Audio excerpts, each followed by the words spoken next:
dans l'émission Parole de femmes. Nous terminons notre semaine sur le leadership, un sujet tellement intéressant, tellement riche. Et aujourd'hui, nous allons pas en terminer avec notre invité, mais nous allons terminer avec notre invité, le pasteur Stéphane Caddy. Bonjour. Ouais, Annabelle, ça Ouais. va Nadine, Annabelle. Tu passes la meilleure semaine de ta vie. C'est extraordinaire, mais vraiment. C'est ce que tu me disais là, juste avant l'émission. J'aime trop Parole de femme. Vraiment, c'est super. Super. Surtout avec Nadine, surtout.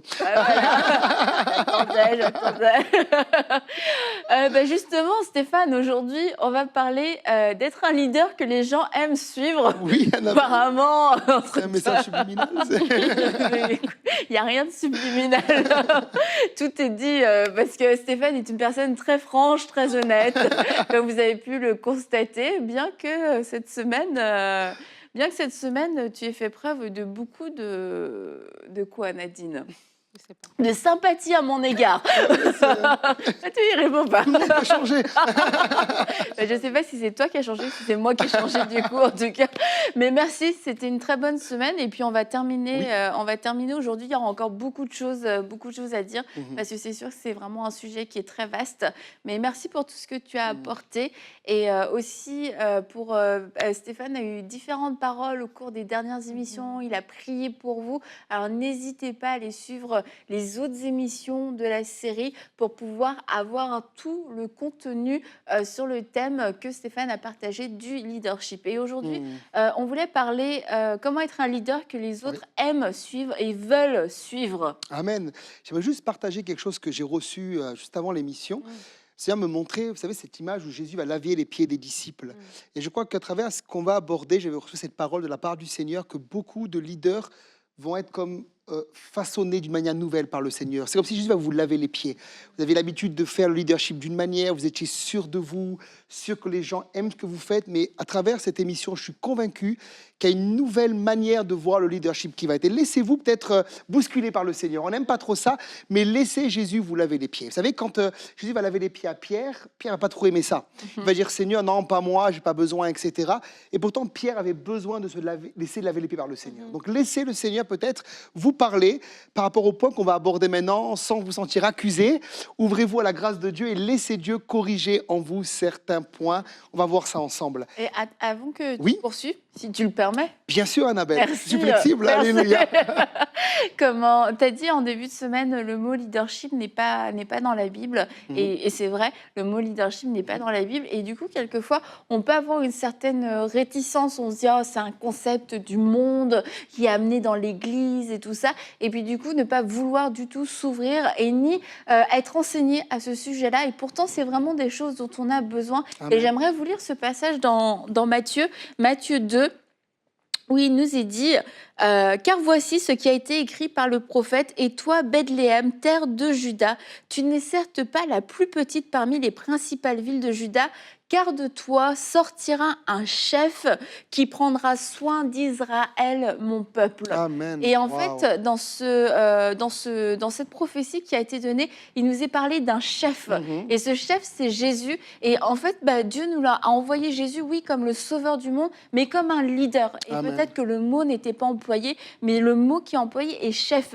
Et c'est un chef qui prendra soin de mon peuple. Et en ces quelques mots, ces quelques phrases, ça vient tout de suite, quelque part, nous bouleverser, nous laver les pieds, laver la tête aussi de certains principes erronés. Oui, la Bible parle de leadership. Jésus était un leader et Jésus est venu pour servir, pour prendre soin. Donc, c'est des notions qui sont ensemble, qui peuvent sembler paradoxales, qui peuvent sembler opposées, mais dans le cœur de Dieu, dans le royaume de Dieu, ce sont deux choses qui vont ensemble. Amen.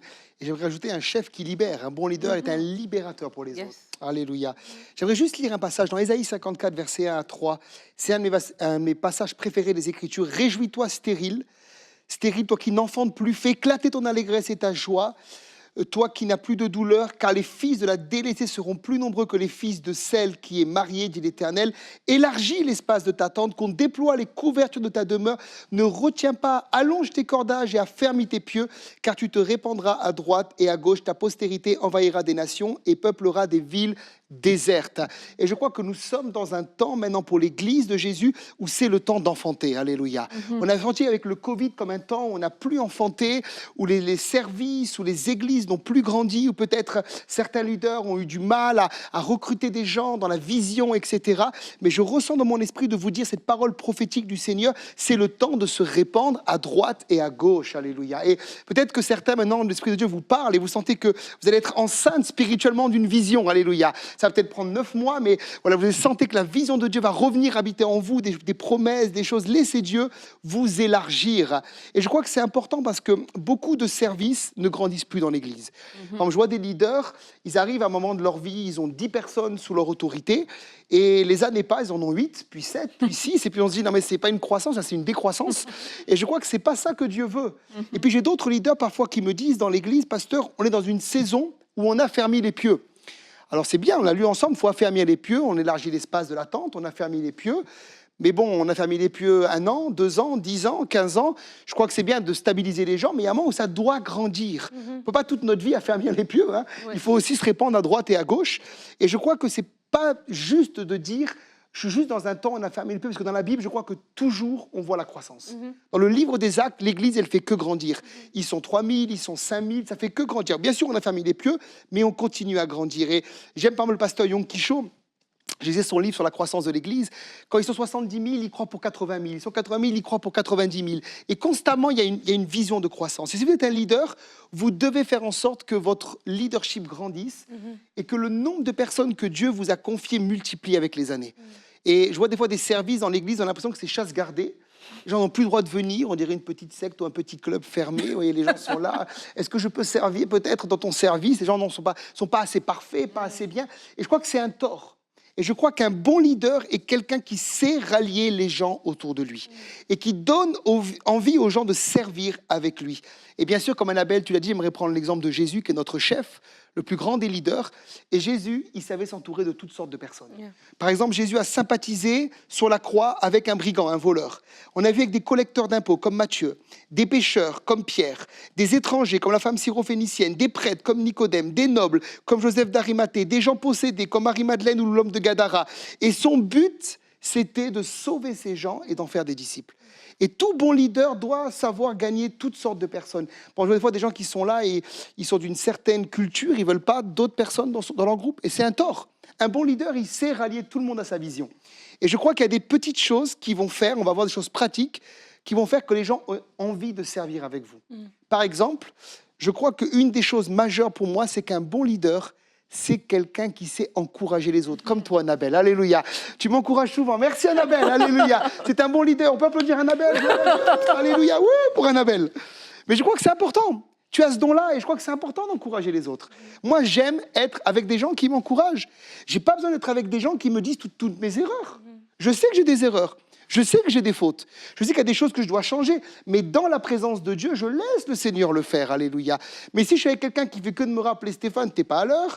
Stéphane, là, t'as fait une faute de français quand t'as prêché. Mais j'ai pas envie d'être avec cette personne-là, vous comprenez? Quelqu'un qui est un bon leader, il encourage. Et dans Ésaïe 41, verset 6, il est dit, ils s'aident l'un l'autre et chacun dit à son frère, courage. Alléluia. Et souvent, je dis dans l'église aux leaders, regardez ce qui est positif chez la personne et encouragez-la, au moins pour l'effort qu'elle a fait d'essayer de changer. Vous voyez? Je vois des gens qui font des efforts, ils essayent quelque chose, ils tentent, ils sont là, et puis ils se font casser par le leader, parce que ça ne correspondait pas forcément à ce que le leader voulait. Mais essayez de regarder au moins le côté positif. Cette personne, elle a essayé quelque chose. Et dans Acte 4, 36, il est parlé d'un homme qui s'appelait Barnabas, qu'on appelait le fils d'exhortation. Et on doit tous être des Barnabas. Chaque leader doit avoir le cœur d'un Barnabas. Il doit encourager quelqu'un, il doit encourager les autres, vous voyez? Moi, des fois, je vois par exemple des gens qui tentent des choses nouvelles, et puis ça ne marche pas. Et puis j'ai eu le choix de les achever, parce que souvent, vous savez, les chrétiens, c'est la seule armée qui achève les blessés. Hein. Le gars, il est blessé, puis tu l'achèves, tu vois. Ou alors j'ai le choix de l'encourager.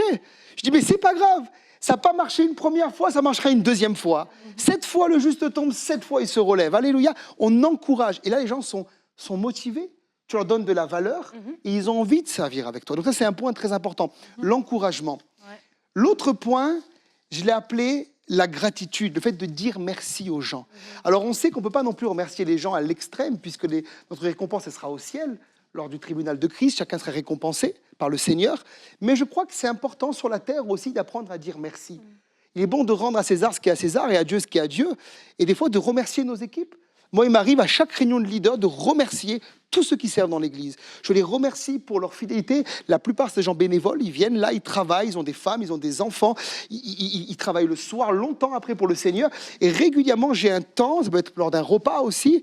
Et puis, c'est bien des fois de mettre un peu la main au portefeuille. C'est pas interdit non plus pour dire merci, de payer un restaurant, d'être ensemble et de dire merci aux équipes.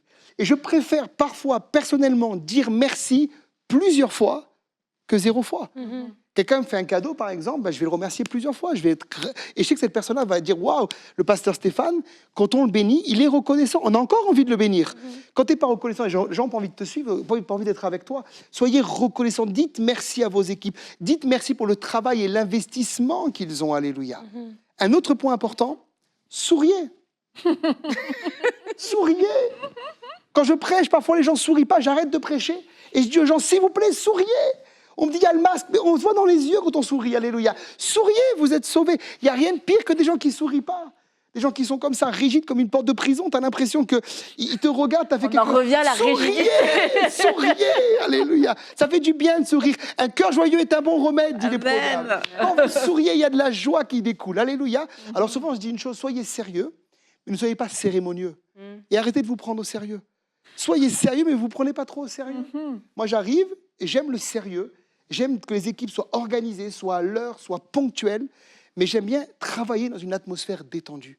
J'ai pas envie que les gens aient peur de moi, parce qu'ils vont faire des choses par hypocrisie sinon.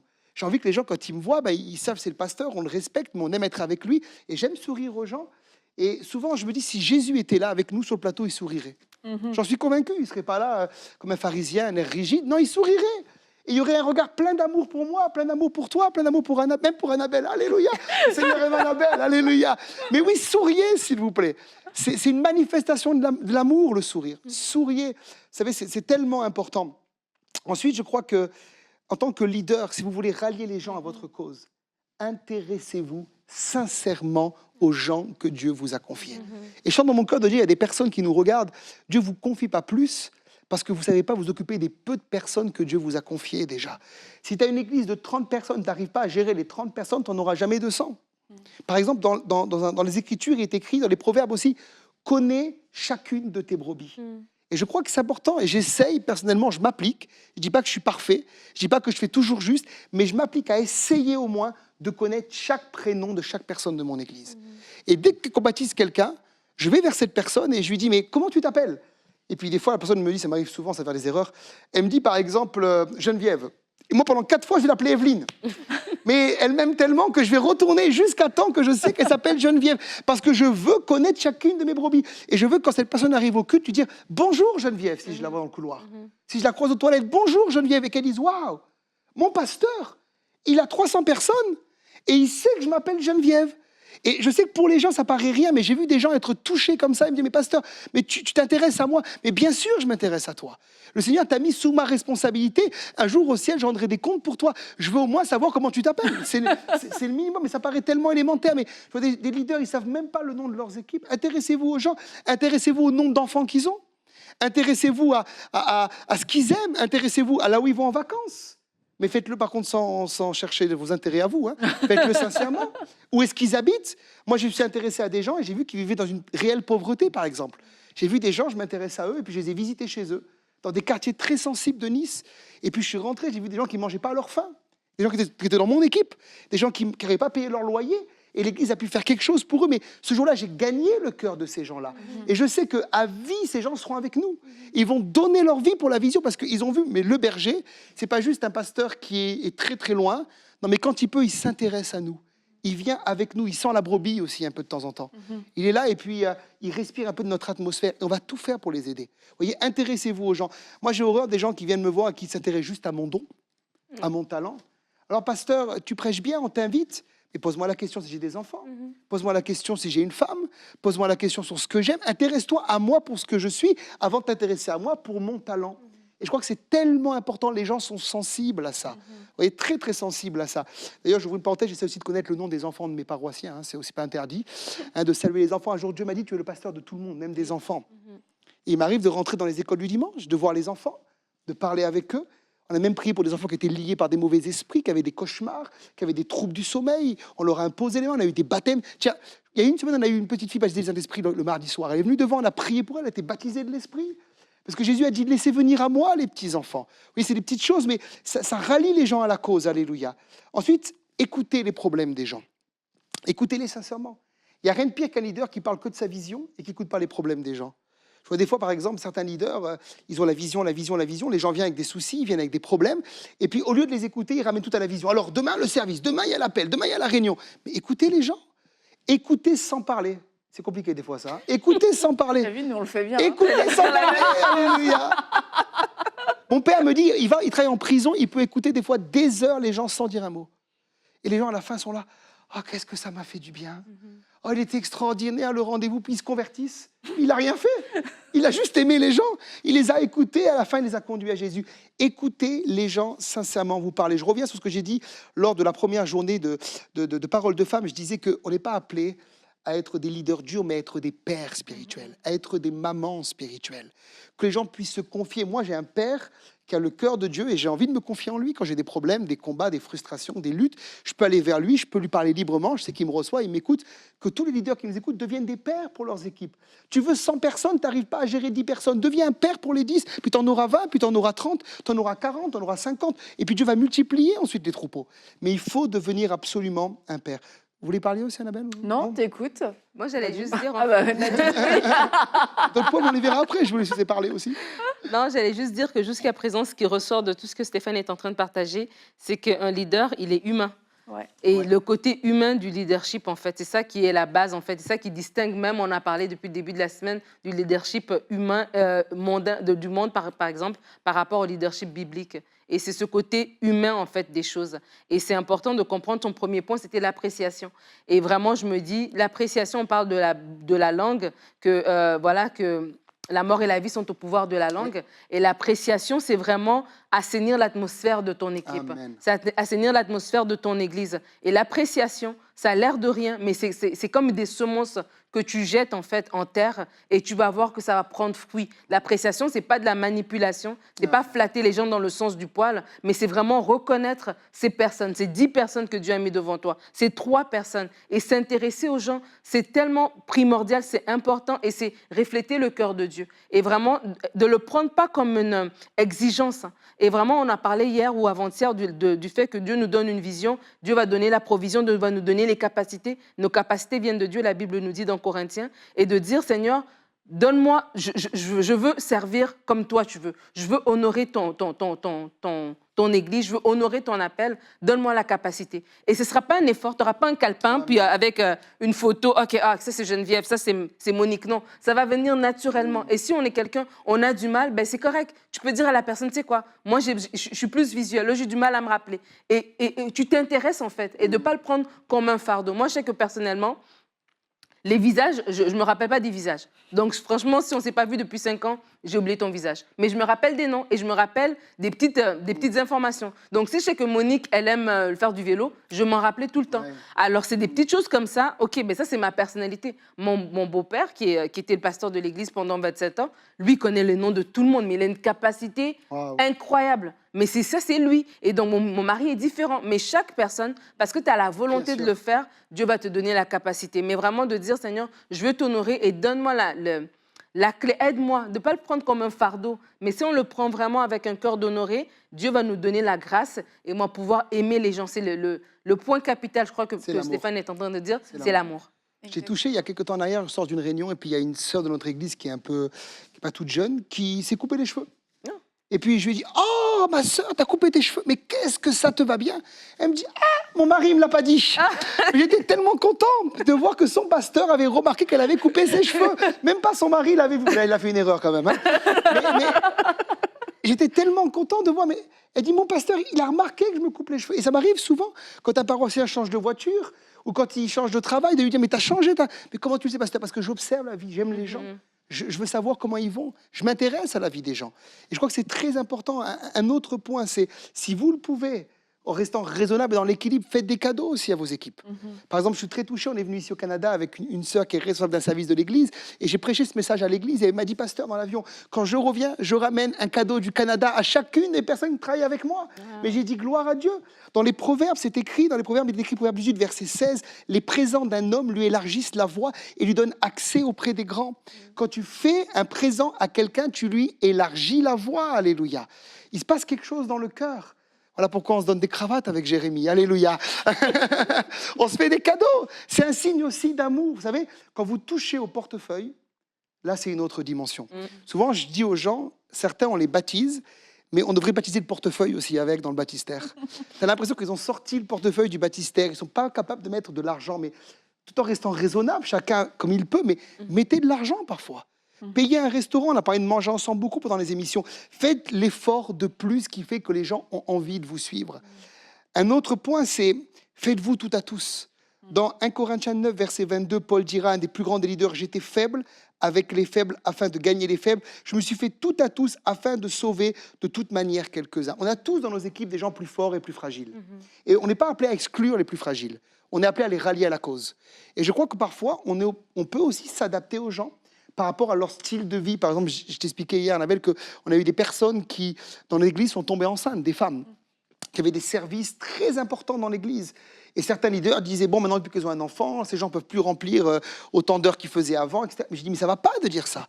On va adapter quelque chose. On va garder ces mamans dans le service. Elles serviront un peu moins que les autres. On leur permettra d'arriver peut-être un peu plus en retard, si c'est possible. Mais on veut gagner, et on a gagné plein de mamans. On les a gardées dans les services et elles continuent à s'épanouir et à servir le Seigneur. Mais j'aurais été encore une fois rigide, j'aurais dit, bon écoutez, ça ne va pas, et hop, partez. Mais ça aurait été dommage. Faites-vous tout à tous. Je crois également pleurer avec ceux qui pleurent. Romains 12, verset 15, réjouissez-vous avec ceux qui se réjouissent et pleurez avec ceux qui pleurent. Il y a des saisons dans nos vies. Et en tant que leader, je dois être sensible à la saison par laquelle passent mes équipes. Par exemple, si je sais que quelqu'un passe par un décès ou qu'il y a un décès dans la famille de quelqu'un, si je peux me rendre à l'enterrement, personnellement, je m'y rends. Ou si quelqu'un est hospitalisé, je suis toujours au chevet de la personne. Au moins une fois. Après, j'envoie des personnes pour continuer le travail. Mais je ne veux pas que les gens disent, au moment où j'étais le plus mal, le pasteur ne le savait pas. J'essaye d'être là. Ou je me réjouis. Quand il y a un mariage, si je peux être là, je suis là. Quand il y a une naissance, si je peux être là, je suis là. J'essaie de faire en sorte que je fasse partie de la vie des gens. Les gens disent, bon, pasteur, il est proche de moi. Et je crois que comme ça, on a gagné des gens et on a rallié des gens et on a donné envie à des gens de faire de grands sacrifices. Quand on a dit aux gens, cette semaine, il y a une semaine de jeûne et prière, on a vu des gens poser des semaines de vacances, rester le soir, s'engager, prendre des congés pour servir Dieu. Parce que ces gens-là savent que nous avons réussi à les toucher par l'amour. Et c'est très, très important de le faire. Qu'en penses-tu, Annabelle? Tout un programme. Il te reste peu de temps, donc si tu as des choses à rajouter, c'est le moment. Parce que c'est la dernière émission. En disant une chose. Pour conclure cette émission, oui au don, oui au talent, mais cherchez le fruit de l'esprit et le caractère. Ça veut dire, je suis d'accord pour les leaders qui ont des grands talents, des belles voix, des grands ministères, etc. Mais cherchez toujours l'équilibre avec le caractère et le fruit de l'esprit. Les gens vont vous aimer, pas juste pour le talent et le don, mais pour le caractère aussi. Et plus vous ressemblez à Jésus, plus les gens auront envie de servir avec vous. Je me rappelle d'un prédicateur qui est parti auprès du Seigneur et quelqu'un me disait une chose, il disait, tu sais, ce pasteur, je ne me rappelle pas forcément tous ses messages. Il a tellement donné de messages qu'on ne s'en souvient plus. Mais je me rappelle de son amour, de sa paix, de sa joie, de sa foi, de sa fidélité. Et c'est des choses qui ont marqué la vie de cette personne-là. Et je crois, marquons ceux qui nous entourent à travers peut-être des choses simples comme ça.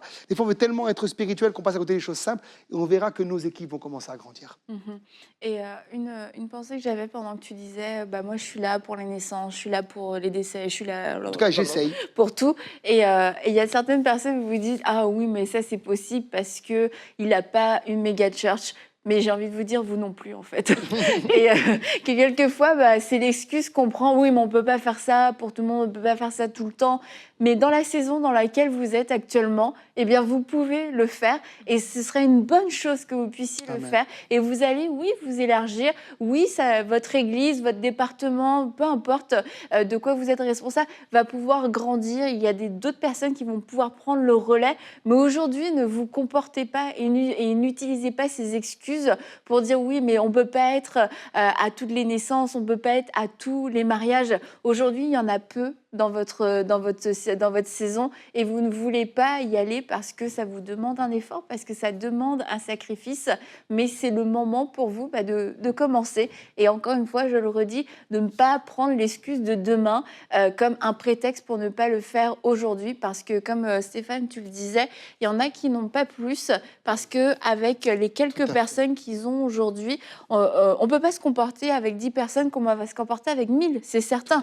Mais la manière dont on va se comporter avec les 10 va être notre tremplin pour pouvoir aller plus loin. Alors, c'est fini les excuses. C'est possible de dégager du temps pour les gens, pas pour la planète entière, mais pour les gens que Dieu vous a confiés avec la sagesse du Saint-Esprit. Et c'est possible parce que nous sommes les disciples de Jésus-Christ et pas parce qu'on est des leaders, mais c'est possible d'aimer les gens et de ne pas utiliser les gens, de ne pas prendre les gens comme des pions, parce que Dieu les aime aussi et ils ont été sauvés au même titre que nous. Ils ont la même valeur que vous devant Dieu, et Dieu vous dit juste, s'il vous les a confiés, il vous dit, tu en as la responsabilité. Tu as la responsabilité de pouvoir les amener dans leur propre destinée. Et peut-être que leur destinée, c'est de pouvoir servir dans votre vision, mais ça ne fait pas d'eux des espèces d'esclaves ou des pions dans vos mains. Ça fait d'eux des personnes précieuses que Dieu vous a confiées pour qu'ils puissent eux-mêmes s'épanouir et qu'ils puissent eux-mêmes grandir. Amen. Et si vous ne pouvez pas le faire, envoyez quelqu'un.